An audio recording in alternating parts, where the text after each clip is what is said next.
I just finished another podcast with David Henzel. David is a serial successful entrepreneur who has built many businesses and has had several exits. He's been an entrepreneur for over 20 years and couple of exits, very successful exits.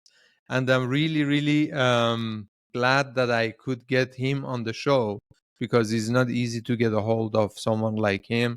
He's also business partners with someone that is super famous. So yeah, I would like for you guys to watch the show or listen to the show, and don't forget to support us by giving us a like, subscribing to our YouTube channel, Apple Podcasts, Spotify, wherever you watch or listen to the show, because that's the only way we can grow and get in front of more eyeballs and people and get the word out there. So I hope you enjoy the show, and thanks for tuning in.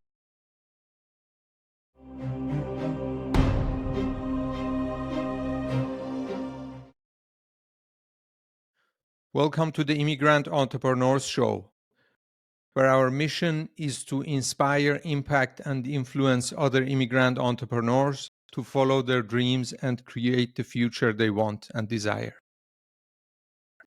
My guest today is a serial entrepreneur who has built SaaS and e-com businesses for over 20 years. He has had multiple exits, including MaxCDN. Aside from UpCoach, he has a portfolio of startups, including LTV Plus, TaskDrive, Shortlist.io, 50 SaaS, and his passion project, Managing Happiness. I'm proud to welcome to the show David Henzel, the CEO of UpCoach. David, welcome to the show. Thank you for having me, Ali. Absolutely. So, David, before we get into the nitty-gritty, where are you based right now? I'm originally from Germany. I lived in Los Angeles for 8 years, and now we are in Bodrum, Turkey for 7 years. So Interesting. I'm also a serial immigrant, not just a serial entrepreneur. Absolutely. And what made you move to Turkey? So my wife has Turkish parents, even though she's born in Germany, and we sold my business in Los Angeles, and my mother passed away around the same time, and my wife was very close with my mom. They're like best friends, and it was really tough for my wife to swallow that. And so she wanted to go back to Germany, but I could not do German weather again. Hence, we decided to move to being close to Germany, so we can be close to family, but warm. And so Spain would have been my preferred choice, but my wife, being from Turkey or having Turkish family, decided that we go to Bodrum, and I'm very, very happy here. It was definitely a good choice. Yeah, absolutely. I have been to Bodrum, and I have been during high season during summer. I've been there a couple of times, and I must say it's a beautiful place. I don't know what it looks like during winter, but I mean, the nature is beautiful. The food is great. So I think people have it actually wrong. They come when it's too hot, and in the off season when it's really nice here, they stay in Istanbul or wherever we are. So I think people have it wrong. They should come in the off season. It's much nicer in Bodrum during the off season. But yeah, next time you come, let me know. We'll hang out. Sure, absolutely. I'll take your advice to heart. So, David, please give us an idea of how you got started in early days. I know you dropped out of school so many times until you found out your heart project, which is being an entrepreneur. But yeah, tell us a little bit about that. Sure. So yeah, as you mentioned, I was a troubled student. I went to 14 different schools, and I just got kicked out everywhere. To my defense, we moved twice, so 2 times it was not due to my rebellious nature, I guess. And at some point, I was really lost, didn't know what to do with my life. And a friend of mine said, like, "Hey man, how about we start a business together? You good with computers?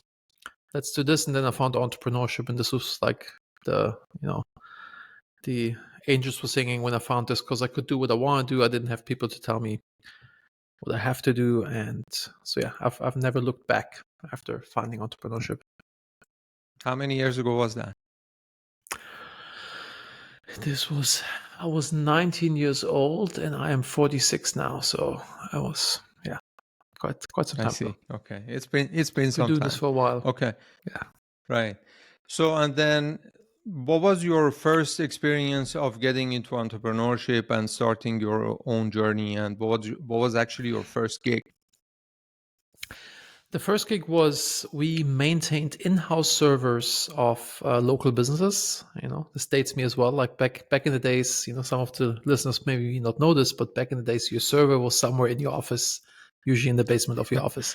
Now there was no cloud, So and we maintained these servers. I'm a Linux system and network engineer, and this was the first business. And then one of my customers was the largest shisha hookah Arabic water pipe manufacturer, and he was pushing me like, hey man, I don't know the tech stuff, let's start an online store together. And I didn't want to do it. I just did because it was so annoying and pushy. And then we started this, and this really took off. And this business, at some point I was really bored by the business though. If I would have had to answer another question like, hey, is this product in green available as well, then I would have shot myself.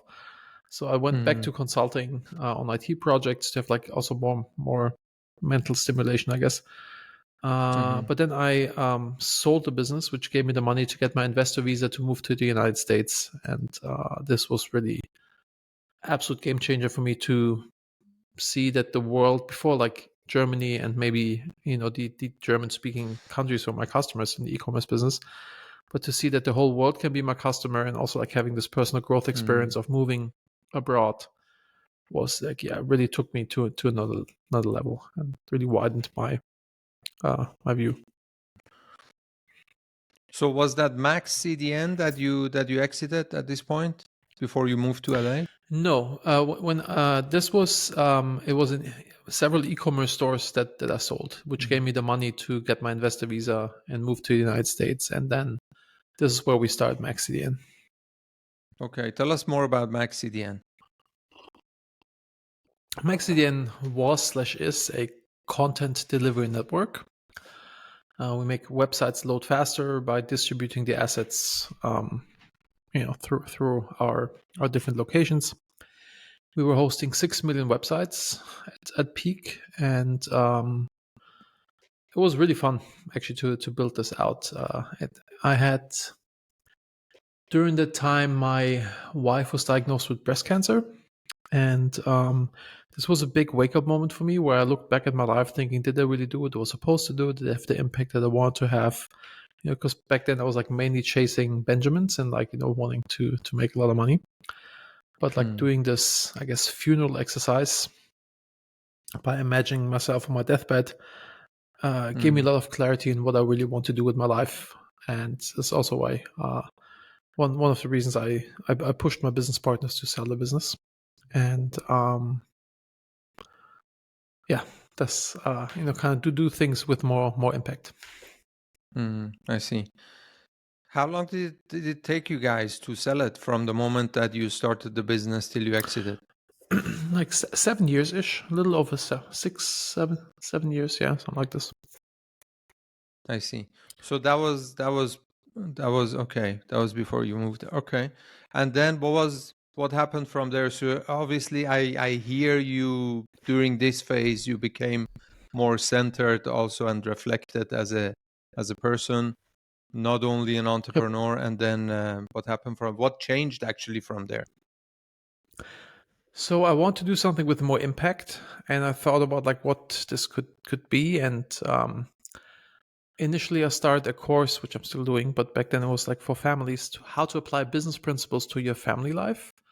Basically, how to run your life like your family life like a business by having clear roles and responsibilities, core values, regular meetings, etc. So kind of like 'cause all the things that you do in a business is to just like align a group of people and make this group of people successful, and you can just apply the same thing to your family.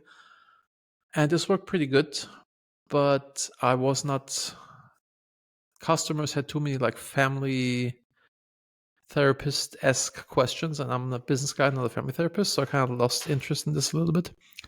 And around the same time, I read this book called Conscious Capitalism by John Mackey, the founder of Whole Foods. And he Right. makes the point that a business that is a conscious business is the best vehicle to have a positive impact in the world, because a conscious business is not doing only good to the shareholder, the owner of the business. Because the old idea of a business is you make the owner of the business rich. But a conscious business does good by all stakeholders, meaning suppliers, customers, employees, and your community, the world, everything the business touches, it basically makes a positive impact in the world. And this was like really big aha moment for me. And so we started LTV Plus, which we do customer support outsourcing, and Task Drive, we do virtual assistants, AI powered virtual assistants. And the idea was that I want to give as many people as possible a great place to work, and kind of like really honing in on creating great culture. And we have a little over 500 employees right now in these businesses. And then Managing Happiness came back, the idea to run not your family, but to run your life like a business, and apply the same principles to your personal life. I did this with the leadership teams of my businesses, and this worked really well, to make them more conscious and make them level up. And this is what I spent most of my time on.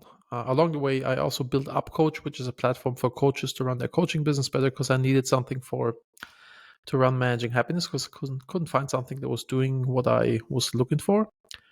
Initially, we built a group habit tracker, because I'm a big believer in habits, and I'm a big believer in, I think habits determine really everything in your life. If you're rich or poor, or happy or unhappy, fat or fit, it all boils down to your habits. And since we're social animals, it's really powerful if you can track your habits in a group. If we're together in a group and I know, hey, Ali, you didn't do your XYZ today, I can like have negative peer pressure and positive peer pressure are real things. So if you're together with some driven people, I guess this works really well. And so, now I'm mainly focusing on Managing Happiness and UpCoach and Love Not Fear, and all my other businesses are kind of like ran by business partners or GMs. I see. So one burning question that I have is, obviously, when you get involved in so many businesses, even if the businesses are not run by you, but you get some sorts of involvement in it, right? And how do you manage that to keep everything under control, let's say under one umbrella, without scattering yourself too much all over the place? I mean, it's definitely a challenge. One thing that helps to build it one after the other, if you have like a few, I guess, kind of, if you see the parallel in kids, if you have 3 toddlers at the same time, you're going to go crazy. But if one is already in college and you have another kid, I guess it's more manageable, especially having the resources to do that again. So like not building something up and making it run, and I always manage myself out of the business. I like to start and set the vision of the company and create a good culture, and then manage myself out of the business, by hiring or getting partners in that are taking over certain elements that I'm taking care of. And another thing is, I'm not involved in any customer facing maybe partners, but like customers, I don't do any fire drills. I don't do some things. I guess no customer contact makes it less stressful. So I just talk. I'm a sounding board or a coach for my business partners or team members. I see. And at what point do you remove yourself from the, let's say, operations, let's say day-to-day operations, and, hand over to your team or business partners? As soon as possible. Yeah. It's like my friend Dan Martell, he wrote a book called Buy Back Your Time. And the idea is you take your task list, and right next to the task is there's $10 an hour, $100 an hour, $1,000 an hour, $10,000 an hour task, and make sure you don't do anything that's below your pay grade. And kind of like find people or hire people, VAs or partners to let them do this. And what Dan also suggests is to rate: is this task giving you energy or draining you? Kind of be aware of that as well. And by doing this, it becomes very clear what you just remove from where's your zone of genius, where's the things that are dragging you down, and what is like, below your pay grade, where can you like find somebody else who can do this cheaper. Another thing, I like to invest into people and I like to grow people, and I'm also totally okay with like, if I do something, I can do a lot of things much faster than others, but then I'm stuck with doing it. So I like to delegate and train somebody and also watch them like make mistakes, but kind of then build this person up and coach them to the point that they can actually take it over and at some point be much better at this than I am. I see. And one thing that I have also seen myself and experienced myself is when you start businesses, obviously we all need money, right? We all need capital to start and get something off the ground. So what is it in your case? Did you build all these businesses by investing your own money after having your exit, or how did you go about that? So I always bootstrapped all of my businesses. In the beginning, it was a service business, so you don't need any capital to start. Just like having the knowledge and doing it. Same with LTV Plus. It's like kind of what's it called? It was all based on for service business and outsourcing business, you usually do not need a lot of capital. For MaxCDN, which is very capital intense, I had money from the previous sale. Also for UpCoach, building a SaaS business, you need a little more cash to to build it. But yeah, I never took any investment. Actually, we took an investment at MaxCDN, which was how to say this. We only took an investment because people always said like, "Oh, are you funded? Are you funded? Are you funded?" Like customers were asking to see if we're legit or if we're safe or if we will disappear. And we didn't need money, but we raised money from an employee's father who was running a big fund. So we raised an undisclosed amount, which was $100,000, which we just like put in the bank and never touched. And he had a really nice like return on his investment at the end. But we just did it to say like, oh yeah, we're funded. But it was just BS. So I don't like the idea of other people's money. I like to be free, make decisions the way I want to make them. I see.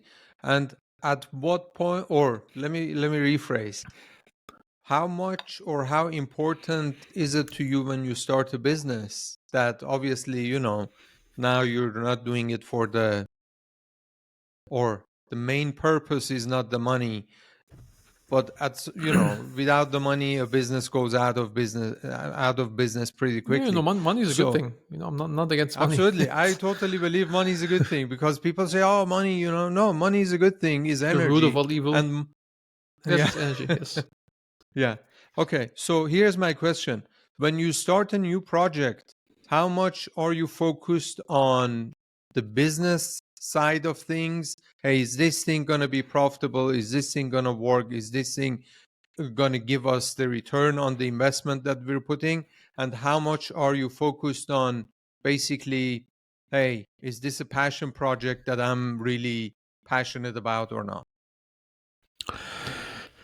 I think it depends. At MaxCDN, at the early days, we were doing things that we probably should not have done. Kind of like being like just running after things that were like promising more money faster.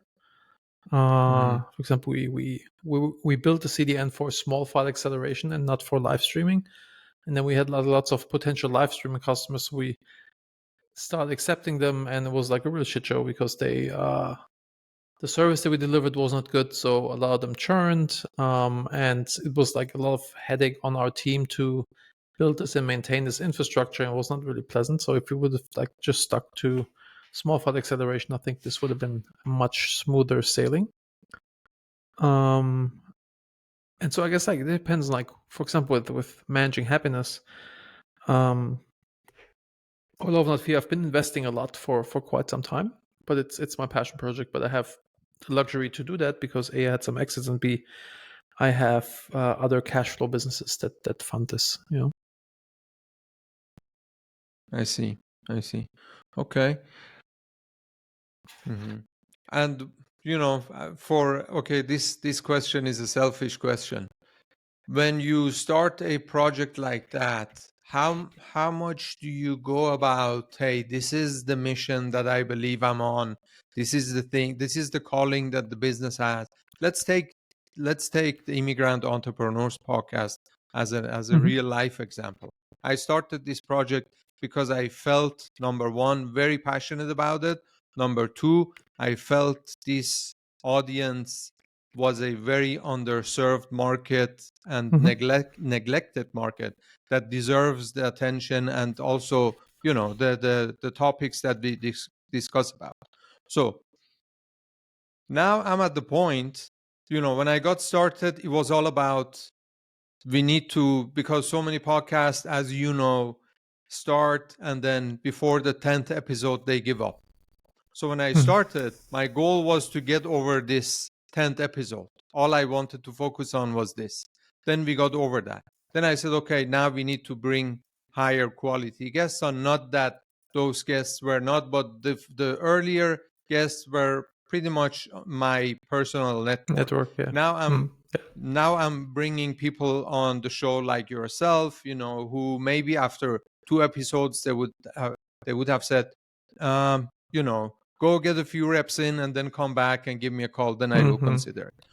So now my question is, okay, how do I want to find out more on what the audience needs, what they want to hear on the show, what they are interested in, what are their pain points, and so on and so forth. Yeah, let's take me as a real life example and talk me through it, please. So what you're saying is like defining your vision in the beginning and then sticking to your guns and continue doing that. Is and that your then question? and then yeah, and then sticking to your plan versus navigating and adjusting and also finding out what the market wants and adapting these feedbacks from the market.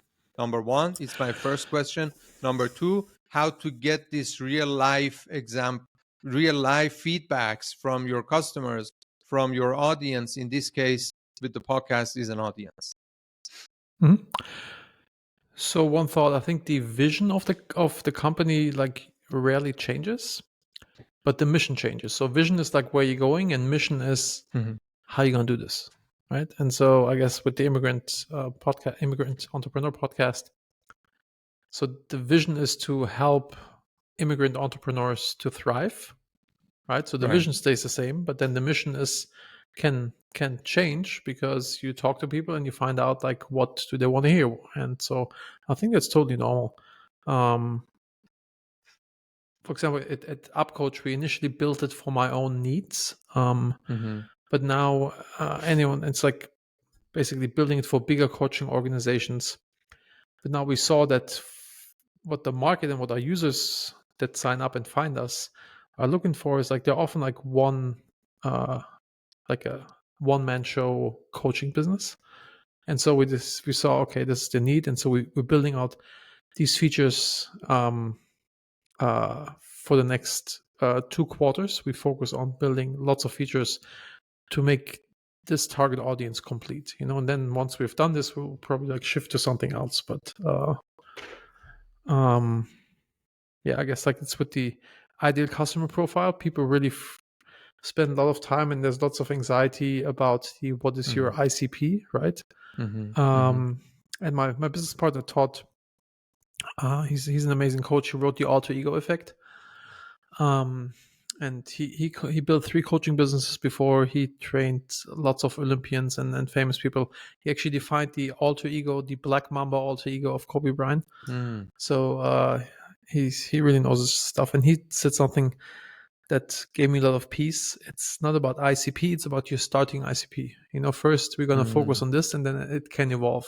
So because this positioning always feels like one of the biggest stress factors for entrepreneurs, because if you have too broad of an audience, no, it will not be interesting for people. But if you limit yourself to something, it feels like you cut away all the possibilities. So kind of having the starting ICP gave me a lot of peace, knowing that at some point I can pivot to open up the funnel a little more. I love that. Right. By the way, what's the name of your business partner? Todd Herman. Oh wow. Okay. D. Todd Herman. Hey, Okay. Dieter Yeah, Terman, yeah, yeah. he wrote the Alter Ego Effect. Oh wow. And I have a lot of business partners. He's my business partner in UpCoach. And actually, I Right. initially built UpCoach for myself. Actually, it wasn't called UpCoach. It was Under Managing Happiness. So we built this software that can do cohort-based group coachings. Mm-hmm. And I met Todd at some entrepreneurial dinner that a friend of mine organized. And we sat next to each other and we had a good conversation. And Mm-hmm. a few months later, I thought, okay, we built this thing and it's actually really good for coaches. Let me pitch Todd, and because he was like the most famous, well-known coach that I've ever met. Mm-hmm. But then I was like acting out of fear, thinking like, oh, he probably, things are pitching him, and like I was kind of holding back. And then Mm-hmm. I saw him post something about cohort-based coaching on social media, and I thought, okay, let's just like record a Loom video and show him what I've built, because I thought, could be really good for coaches. So the Loom video was like, hey man, I built this thing, this does this and this and this and this and this. I'm not a coach by trade, and you've so much experience. What do you think about that? And his response was, this solves 80% of our business problems. Can I invest and become a business partner? I'm like, holy Oh shit. wow. So it's like it's like was not intended, but yeah, came Mm. back like with a boom, Wow, I love that. What year was that? How many years ago was that? I think this was 4 years ago. Mm. 3 4 years Wow. ago, yeah. So you basically built out after the initial launch that you had it for yourself. You built it out with Todd. Correct. So initially it was Under Managing Happiness, like an internal tool that Right. we've been using.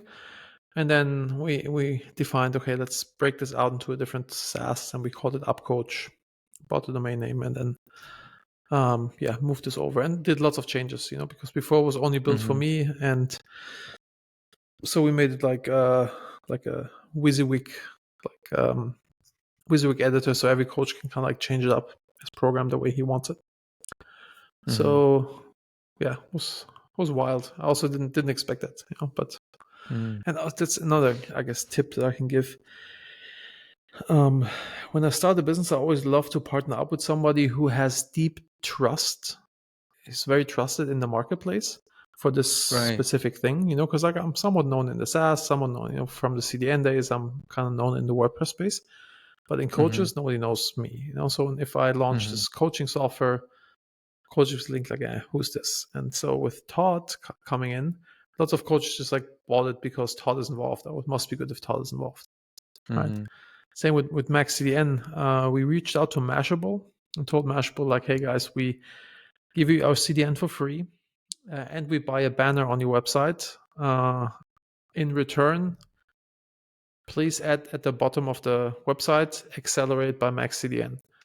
And so we had our poster client, so it was on lots of sales conversations. The guy said like, hey, you can stop pitching, you had me at Mashable, because I kind of, this brings this deep trust. So tip, if you Mm-hmm. start a business, find somebody who has deep trust in the market and also the knowledge in the market, because I can do like lots of Right. customer surveys and stuff like this, but somebody who's been in the market for 20 years and really felt all the Mm-hmm. pain that is to feel in Mm-hmm. this business, he can like shape the product much better than all the user interviews that I could do. And often I see this, that Absolutely. especially developers are like, oh, let's build this thing for email marketing, let's say, but they've never been email marketers, so, and they Mm-hmm. just kind of think like, oh, there's an opportunity, let's build this. But it's much easier if you have somebody who's from the trenches. Mm-hmm. I love that. Thank you so much. By the way, one of your businesses does SEO. Which one is that? It's Shortlist. So Shortlist is an Shortlist. agency. It's a white label agency. Uh-huh. And we build websites and optimize websites for SEO purposes, and we do backlink building. And Mm. the majority of our customers are actually other agencies, so they Mm-hmm. white label our services and offer them to their customers. Let's say it's an agency that does web design or does pay-per-click stuff, and their Mm-hmm. customers are asking for SEO related stuff, then they just like white label us. We do the work. They just bill more than we charge them, of course, and it's a very simple expansion of revenue expansion with the same customers. This has been working really well for us. Very interesting. How long have you been doing this? I think shortlist we have 6 years or so. I think 6 years. I have a problem. I have a condition called aphantasia, so I cannot create images in my head. I close my eyes and I Right. think of an apple. I see nothing. And Oh, people who wow. have aphantasia also have SDAM in most cases, which stands for severely deficient autobiographical memory. So I'm only able to kind of really remember like important facts, and everything I remember has no color to it because I can't see a picture. I don't Interesting. remember the emotions around this, So it's like, so when you ask me like how long was this, I have to like Google Wow. stuff because I can't remember. Interesting, man. You're such an interesting personality. And one thing I was also wondering about that, usually people like yourself coming from a very technical background, engineers, software engineers, and so on and so forth, they're not really into, let's call it coaching, and more, let's say, the spiritual side of things.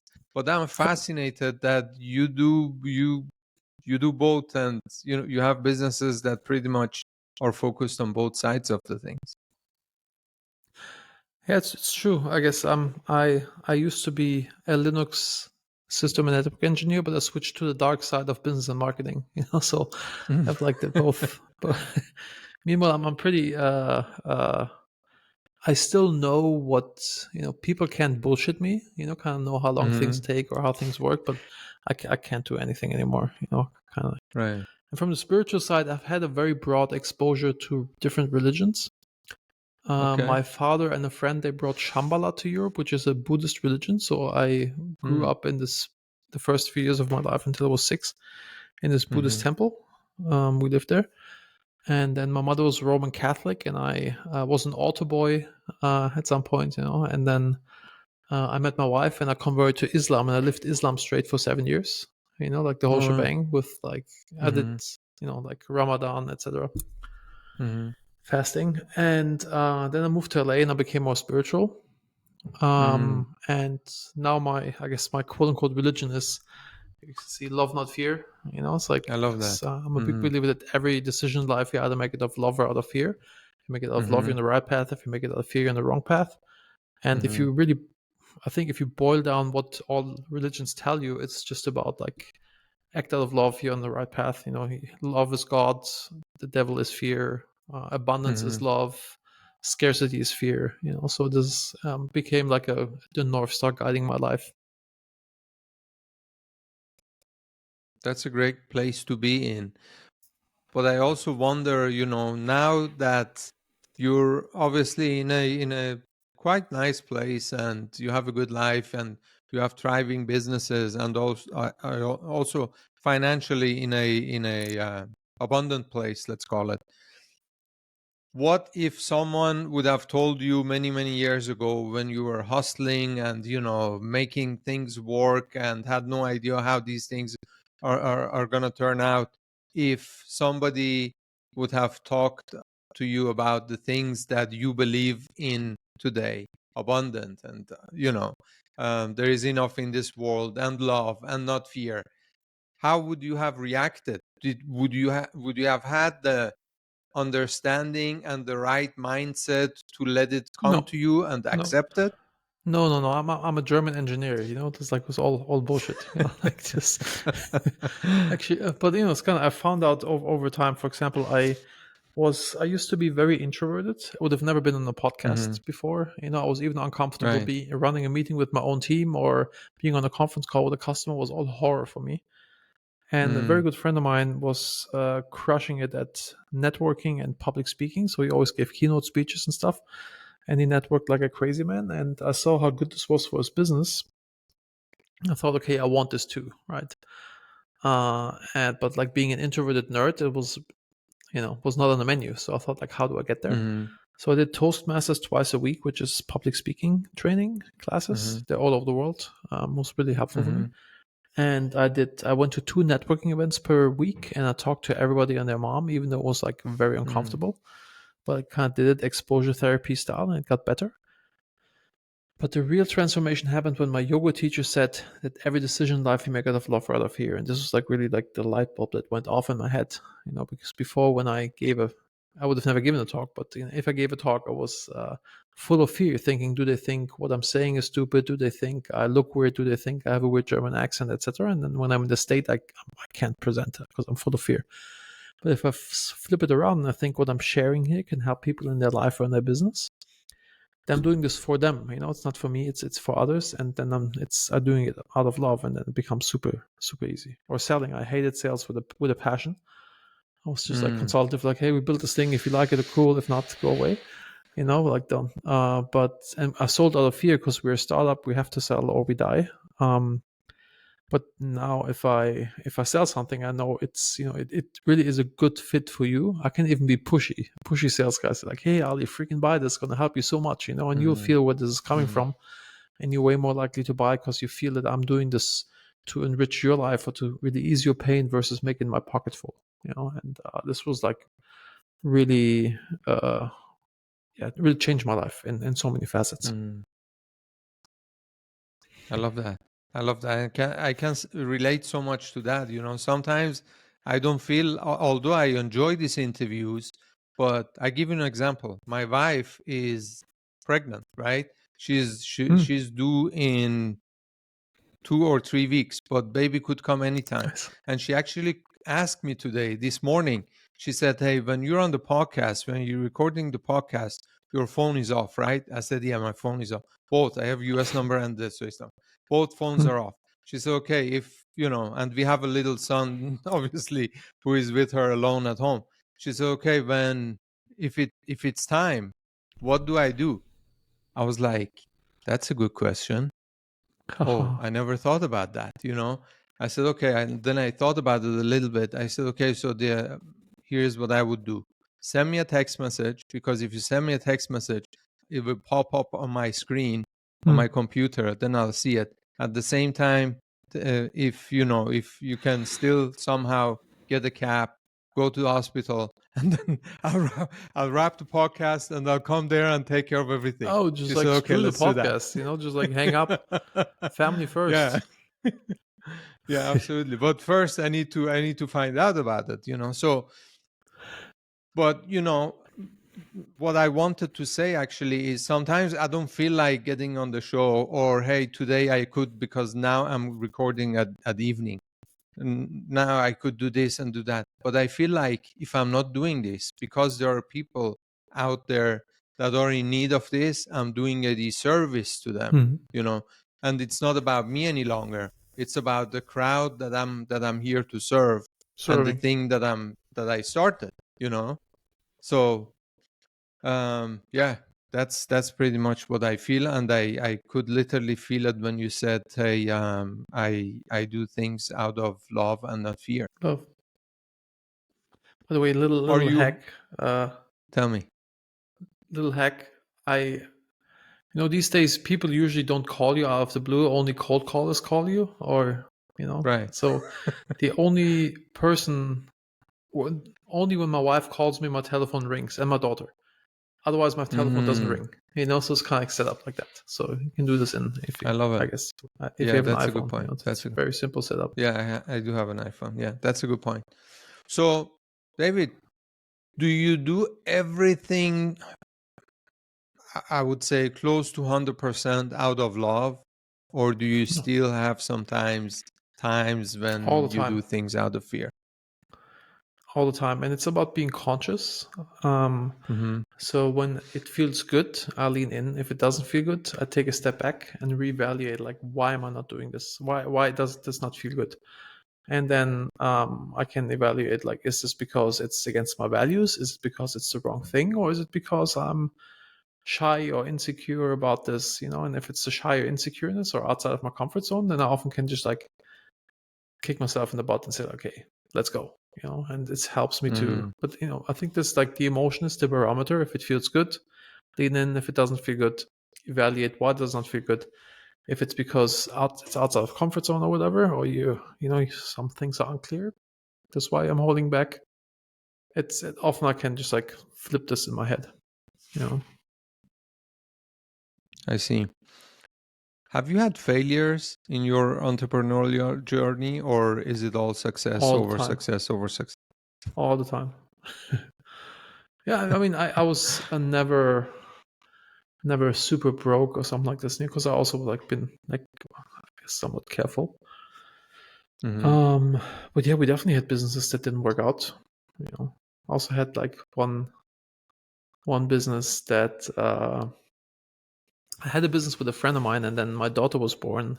So while I was doing MaxCDN, and I basically left the business and said like, hey, I can't do this, even though it was like really brilliant guy. And he Mm-hmm. continued the business with, or I guess he continued with the same team, and they end up building a few apps, and one app really hit it big, and he raised money at 180 million. He raised 180 million at a some $2 billion valuation. I just talked to him. He's like over 100 million revenue right now, you know, and I Wow. used to be 50% owner, you know, on the previous company. So I would have stuck with him on Mm-hmm. that. This would have been. So I mean, it's not it's actually a success story, but like it's not my success story. So Mm-hmm. was not a good financial decision, but whatever, you know, it's fine. Mm-hmm. I fail stands for first attempt in learning, you know. So also I start another business with somebody who was running Task Drive back then, really good guy, and he wanted to build a podcast booking service.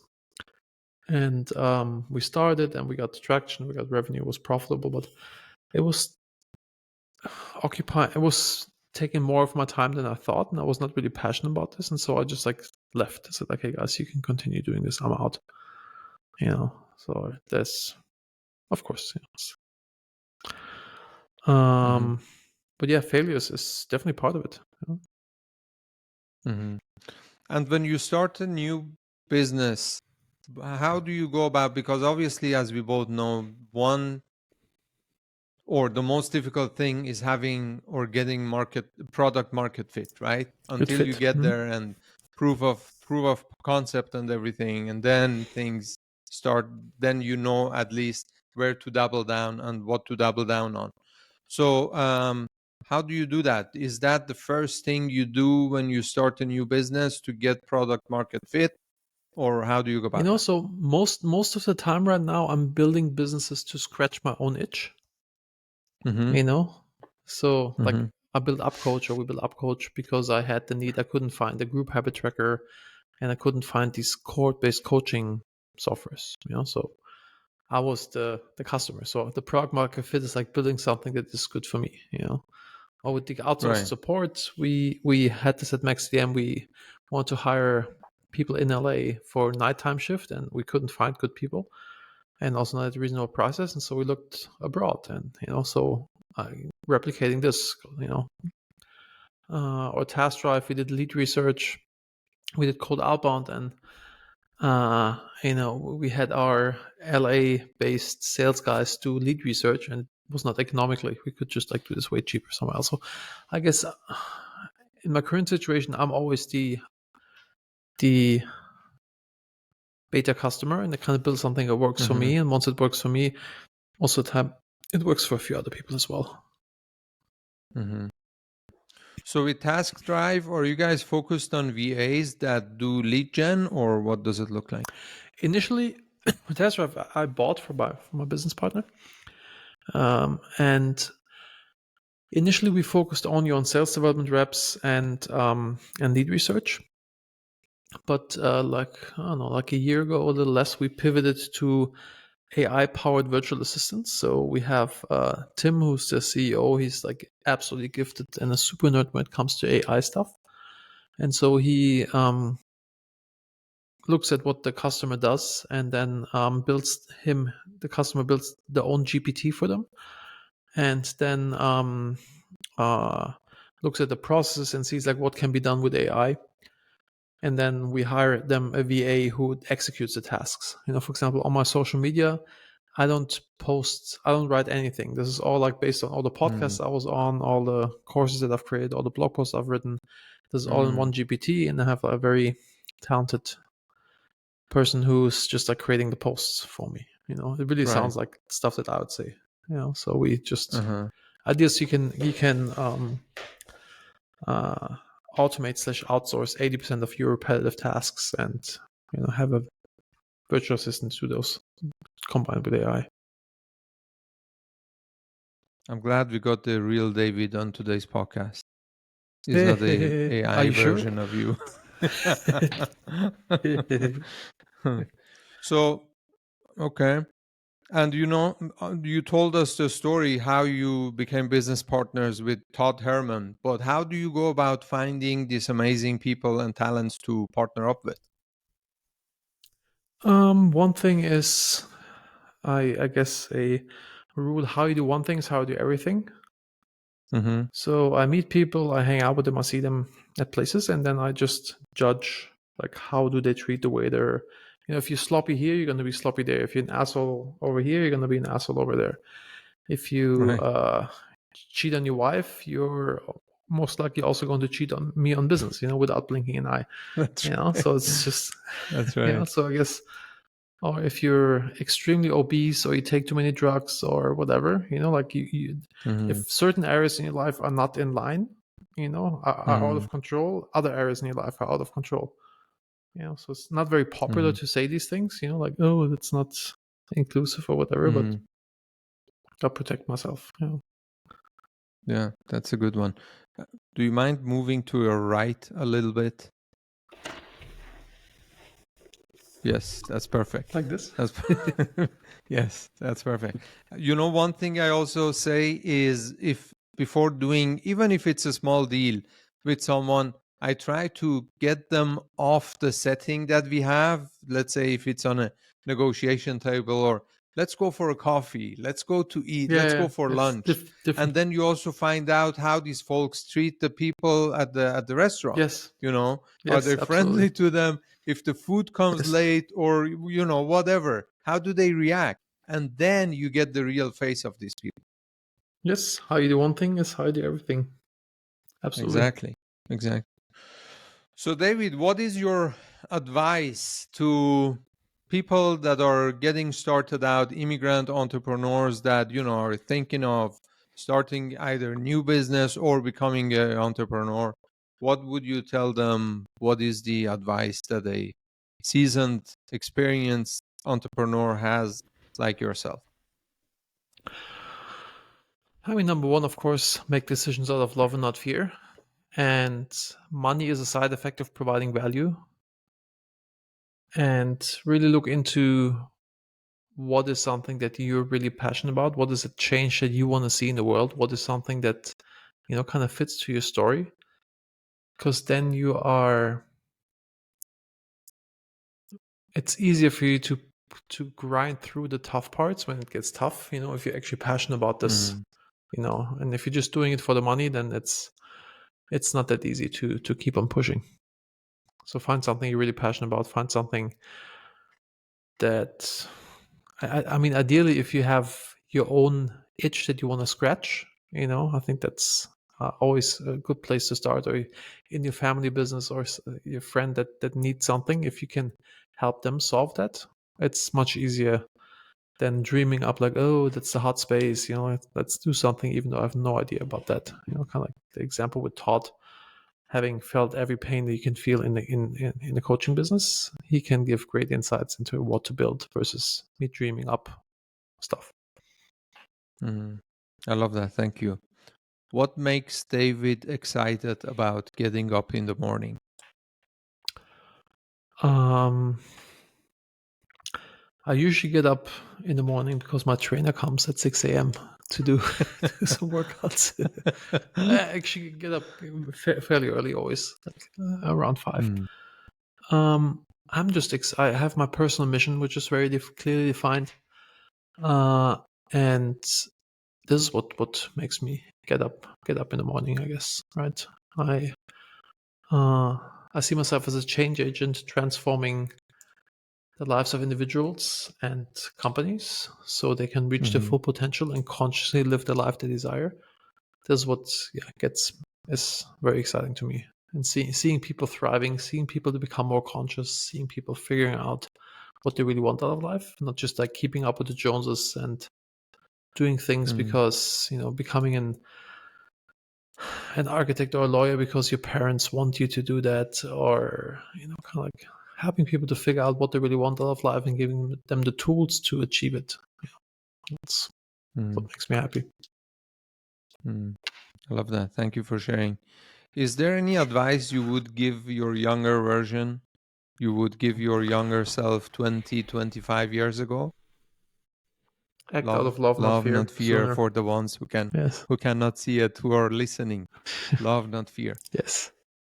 I think this That's solves very most powerful. problems. Like in relationship, if my wife always told me like, let's do stuff around the house, hang up this picture, or like, help me with this or that. And I always did these things out of fear because I didn't want conflict with her. And then I did them when I do something out of fear, then often the end result is kind of shitty, and then I had to fight with my wife afterwards anyway. But now that I know this concept, I still start out of fear because I don't like doing it. But then I switch to love to make my wife happy or to make our place nicer, and then it, often the task is not that bad. So like I think mindset is such a big thingy, and with the love and fear concept, you can easily manipulate your mindset, and life becomes easier. That's amazing, and I think that's a good time to wrap up the podcast. I want to respect your time and really, really appreciate you coming on the show, experience, and sharing everything that you shared with our audience. So once again, thank you so much, and yeah, I'm Thanks glad for we having me, had you Ali. on, and wish you a great time. Yes, let's get off the pod because your wife may call. Living.